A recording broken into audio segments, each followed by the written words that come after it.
General Hospital Spoilers reveal that Jason had always trusted his instincts, but there was something about the encounter at the airport that rattled him to the core. The woman with the unmistakable stride, the familiar glance, and most importantly, the iconic 5 poppies bag. It wasn't just a coincidence. As he stared through the terminal window, everything around him blurred except for her silhouette disappearing into the crowd. That bag, emblazoned with a logo only he and a few others would recognize, sparked a firestorm of memories and possibilities. When Jason brought the information to Damian Spinelli, the tone of the investigation shifted entirely. The bag wasn't just a fashion statement. It was a beacon, a breadcrumb left behind not by accident, but perhaps as a desperate signal from Britt herself.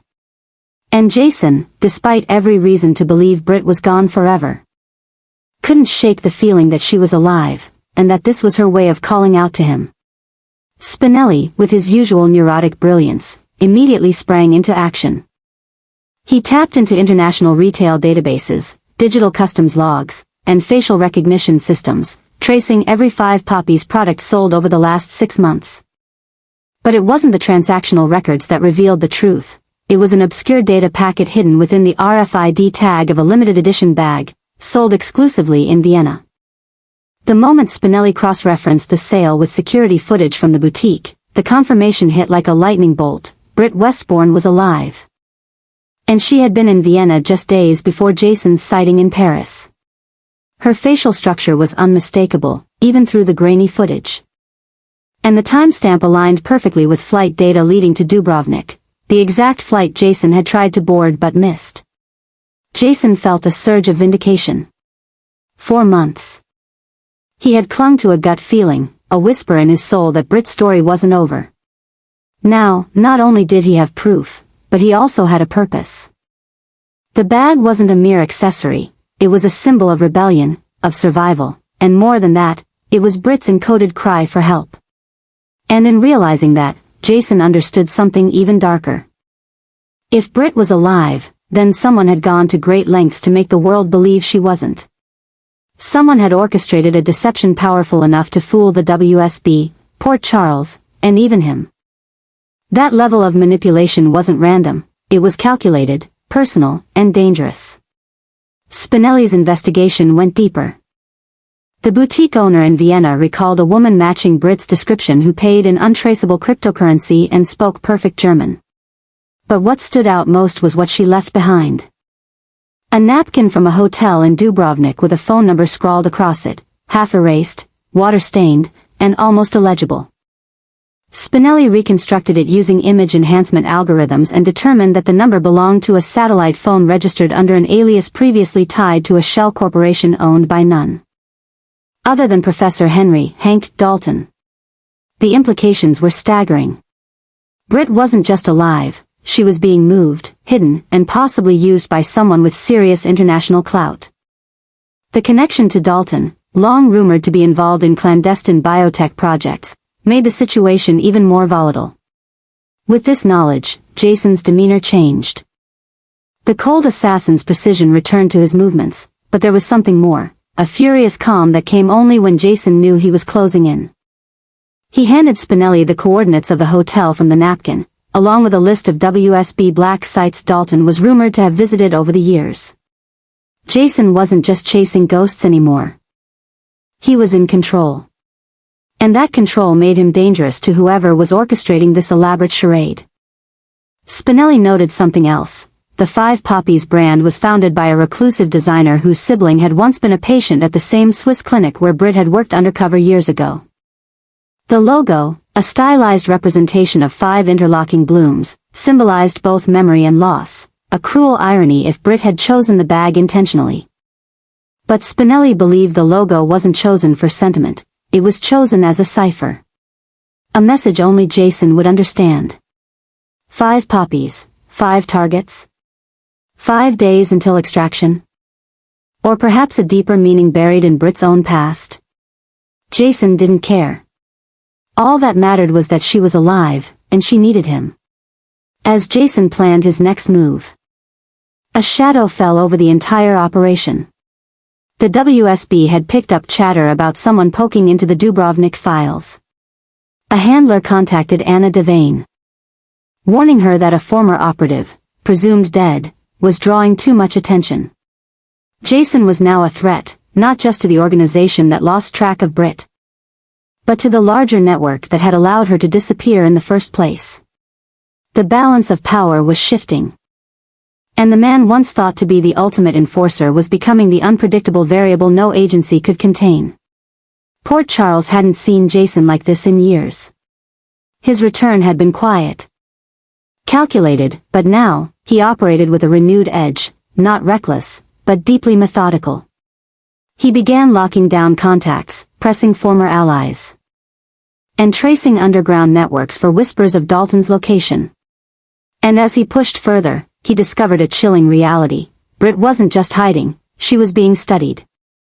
Spinelli uncovered encrypted research files labeled only with initials, BW-27, suggesting that Dalton had made her a subject in one of his experimental protocols.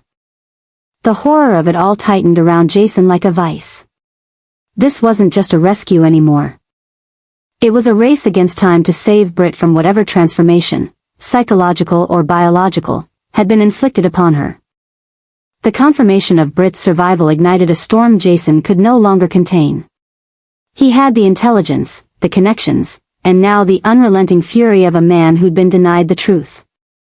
The bag had given him the first clue, but it also opened the door to a nightmare deeper than he imagined. Every move from here on out would have consequences. Every ally he contacted could become a target.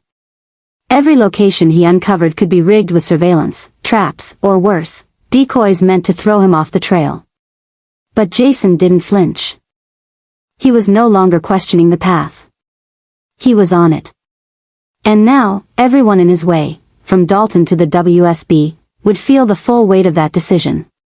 Spinelli warned him of the risks, of the protocols being triggered by his digital footprint, but Jason didn't care. He told Spinelli to prepare a backdoor into every database with 5 poppies flagged. He needed movement patterns, vendor shipments, surveillance logs, everything. And he demanded it fast. Time was no longer a commodity, it was the battlefield. Jason knew that with every passing day, Britt might be slipping further into a life she didn't choose, bound by enemies she couldn't escape from alone. That was unacceptable. Jason's world was once defined by silence and violence. Now it was driven by revelation and vengeance. The confirmation of Britt's existence hadn't brought peace, it had detonated the fragile balance that held his restraint in check. And with Spinelli feeding him a constant stream of data, Jason was unstoppable. He wasn't just hunting. He was reclaiming.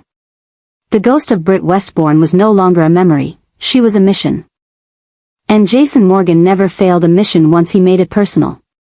As the trail grew hotter, Spinelli intercepted a communication flagged with the 5 poppies cipher, a brief, cryptic message that read, "Blooming begins again. 5th will fall." Jason didn't blink. He understood. Britt had left one more signal. And whatever the 5th target was, whoever it represented, Jason was ready to bring it down. Because now he wasn't just acting for Britt. He was acting with her. The 5 poppies weren't just petals in the wind anymore, they were war paint. And Jason was ready for battle. Spinelli had finally cracked into the encrypted security system of the Paris airport after hours of coding, rerouting proxies, and bypassing surveillance firewalls buried under layers of diplomatic protection. What he found made his breath catch, a high-definition CCTV recording from the day Jason reported seeing a woman who resembled Britt. There she was, unmistakable in her gait, the tilt of her head, the familiar tension in her shoulders, and the iconic 5 poppies bag hanging from her arm like a breadcrumb from the past. The footage was short but powerful, she moved deliberately, alone, glancing briefly at the departure board before disappearing through the international security gate. Spinelli's hands trembled as he froze the image, zoomed in, and confirmed what neither of them had dared fully hope. Britt was alive, and it wasn't just a fleeting image. Her appearance on the footage matched the exact timeline of the flight to Dubrovnik. But there was something else, a small gesture that only Jason would catch. As she passed a security camera, Britt briefly touched her hair with her left hand. A subtle but distinct movement, a signal, one they had once devised as a fallback during their time on the run from the WSB. When Spinelli sent the footage to Jason, the silence on the other end of the line was heavier than any words. Jason stared at the image, frozen in place, the confirmation searing through his mind like a bullet. She wasn't just alive. She was coming back. Or at least trying to. That realization lit a fire under Jason, but it also plunged him into something darker, a new obsession. The Britt he once knew had always been brilliant. Capable of deception and strategy, but also vulnerable in ways she never fully revealed. Now, the game had changed. Her survival wasn't accidental, it was purposeful. And Jason needed to understand why. This discovery triggered what Jason could only describe as a psychological shift. The controlled, calculated instincts that guided his every move began to spiral into something more unrelenting, more personal. His investigation into Britt's behavior was no longer about closure, it became an unraveling. Why hadn't she reached out? What had kept her hidden for so long? Who had manipulated her disappearance? And most importantly, was she still the same Britt, or had something, or someone, changed her irrevocably? Spinelli, sensing Jason's growing unease, dug deeper. He began pulling surveillance feeds from airports, train stations, and ferry terminals along the Adriatic coast. Tracing a pattern that suggested Britt hadn't just landed in Dubrovnik, she had moved between locations with alarming precision. Every sighting was brief, calculated, and followed by long periods of digital silence. Britt was evading someone, or something, and her route implied insider knowledge of surveillance blind spots. Jason realized she wasn't just surviving, she was playing a dangerous game, one with rules he didn't fully understand yet. But even as the pieces came together, Jason's focus began to warp. The more information he uncovered, the more unstable his thoughts became. He began reviewing old footage of Britt, rereading transcripts of their last known interactions, parsing every sentence for hidden meanings. He started charting her known behaviors against current sightings, looking for psychological consistencies. He wasn't just trying to find her, he was trying to decode her. And in doing so, he found himself falling into a cycle of obsessive analysis. Every quiet moment became a vacuum filled with possibilities. What if she had been brainwashed? What if she had chosen to disappear? What if someone was forcing her to leave these trails? Manipulating them both like puppets? Spinelli noticed the change in Jason's voice, clipped, sharp, as if every breath was burdened with urgency. Jason started keeping timelines on his walls. Photos pinned next to maps, airline schedules next to medical records. He reviewed hospital databases looking for anomalies, false names, unclaimed patients. He hacked into WSB files, pulling encrypted messages with code names eerily similar to BW. Everything was becoming connected, and Jason's mind couldn't stop making those connections, even when they didn't always make sense. It was during this madness that Spinelli stumbled upon a disturbing lead. Britt may have been seen near a private facility in Montenegro rumored to be a testing site for a secret biotech project. The facility was connected to a shell corporation, the same one tied to Professor Henry Dalton. The same man whose last recorded communication was flagged with the code phrase, Project Bloom. An internal operation whose meaning was still classified. Jason's blood ran cold. Could Britt be a part of this project? Was her reappearance a sign of escape? Or was she being released, monitored from afar, sent into the open like a test subject? Now, the narrative had shifted again. This wasn't just a rescue. It was containment, prevention. Maybe even confrontation. Jason could no longer see Britt as a victim in hiding. She had become a question wrapped in surveillance, codes, and whispered warnings. Every step she took seemed layered with intention, every signal she sent open to interpretation. And yet, Jason couldn't stop. Because if there was even a fragment of the real Britt left, the woman he once trusted, maybe even loved, he had to reach her first, before the world or the WSB or Dalton got to her again. The footage Spinelli found at the airport was no longer just a moment frozen in time. It was the spark of a wildfire now burning across Jason's soul. It represented not only confirmation of life but also the beginning of a chase unlike any he'd ever undertaken.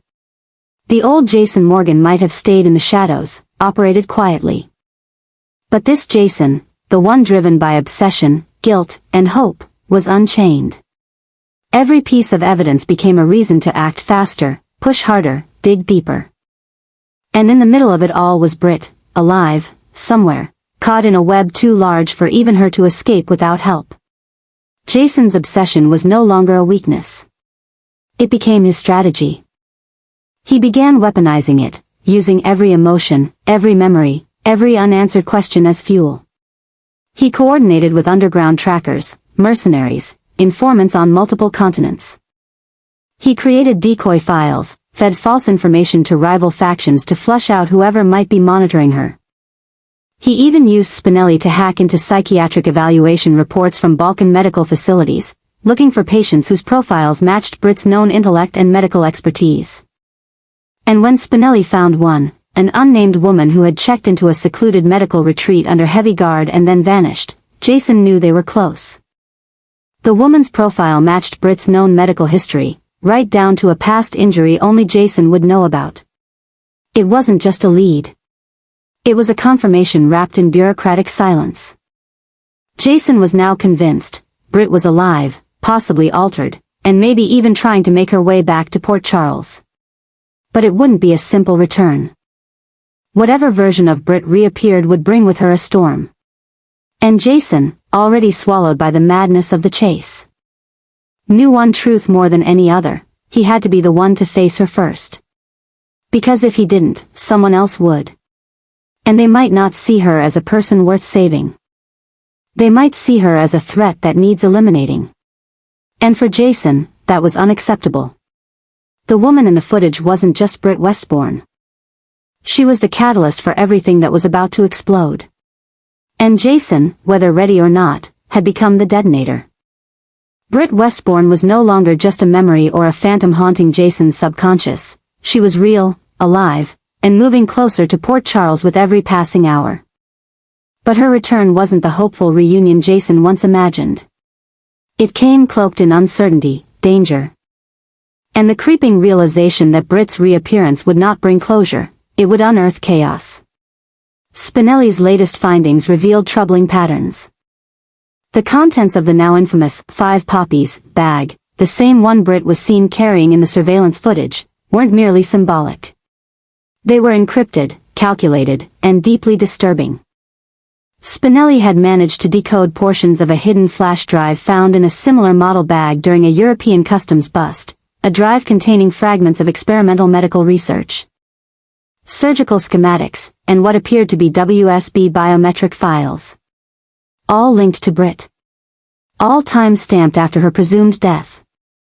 It became increasingly clear that Britt hadn't been merely hiding, she had been operating. And whatever she was doing in the shadows had global implications. Jason, despite his steel exterior, felt the shift like an earthquake beneath his feet. The woman he was determined to protect might now be a threat. Or worse, a weapon built by someone else. And in that realization came something new. Something Jason wasn't prepared for: doubt. Spinelli, with his nervous chatter and brilliant mind, tried to reason with him. He emphasized that not all the data was verified. That some of the signatures could have been forged, some of the files manipulated. But Jason didn't need confirmation. He felt it. Something inside him had started to unravel, a tightrope of loyalty, fear, and obsession now fraying under the weight of uncertainty. The bag, Britt's bag, had become the epicenter of a storm Jason could no longer contain. Its secrets were more than clues. They were confessions written in code. The digital logs revealed names, locations, and experiments conducted under the guise of humanitarian work. Several of those operations matched covert WSB missions that had mysteriously gone off-grid. Jason couldn't stop thinking about it. Had Britt been coerced into this? Was she trying to dismantle the system from the inside? Or had she willingly become part of something darker, something that required her to vanish and only now resurface as a harbinger of disruption? Jason had entered a psychological crisis. For a man who had always relied on instinct and control, the lack of emotional clarity was debilitating. His mind, once so precise, became clouded by flashbacks, by the echo of Britt's voice, by the image of her in the airport with that bag. He began questioning his every move. Every decision he'd made since her disappearance. Had he given up on her too soon? Was he wrong to assume she was gone? And if she was returning, why now, and on whose orders? Spinelli, sensing Jason's breakdown, tried to take more control. He refined his search parameters, began filtering the digital noise from the truths. But in doing so, he uncovered even more unsettling details. Britt had been using multiple aliases, one of which had access to a WSB-adjacent facility specializing in neurocognitive recalibration, a procedure rumored to alter memory and implant directives. This wasn't just espionage anymore. This was brainwashing, modification, repurposing. And if Britt had gone through that, who would she be when she returned? Jason's crisis deepened. He became haunted not just by Britt's fate, but by the possibility that he wouldn't recognize her, that the woman he was preparing to save might not want saving. Or worse, might be returning to complete a mission that could destroy everything he cared about. The more Spinelli tried to stabilize the investigation with facts and logic, the more Jason drifted into silent torment. The data didn't matter. The footage didn't matter. Only one thing did: what if he had become the enemy in her eyes? As Port Charles continued its quiet routine, oblivious to the storm building just beyond the horizon, Jason began pulling away from those closest to him. He stopped answering Sam's calls. Avoided Carly, even distanced himself from Sunny. There was no room for distraction. Every second was consumed by the question of Britt's return. He began training again, harder, longer. More violently. He created extraction plans, safe houses, counter-surveillance teams. Because if Britt returned in the state he feared, he wouldn't just need to find her. He might have to stop her. Spinelli found a final piece of the puzzle, one that pushed Jason over the edge. A security log from a Balkan research compound showed that someone using Britt's alias had recently accessed a protocol called Echo Bloom. The program was redacted. But the file history showed psychological simulations, trauma response conditioning, and audio triggers. Spinelli didn't want to say what he feared, but Jason already knew. Britt might have been turned into a sleeper agent. One who was now heading home. Now Jason was no longer chasing answers. He was preparing for war. The emotional spiral had hardened into resolve. But it was no longer just about love or loyalty. It was about survival, hers, his, and Port Charles. And while Spinelli tried to preserve hope, tried to convince Jason that the real Britt might still be inside whatever version of her was coming back, Jason had stopped believing in hope. He believed in action. In control. And in being ready for the worst. As Britt's return grew closer, Jason's world cracked open. The past was colliding with the present, and in the middle was a bag full of secrets. A woman he couldn't stop loving, and a future darker than he ever imagined. And with each new revelation, it became clear, Britt wasn't just coming back, she was bringing a reckoning.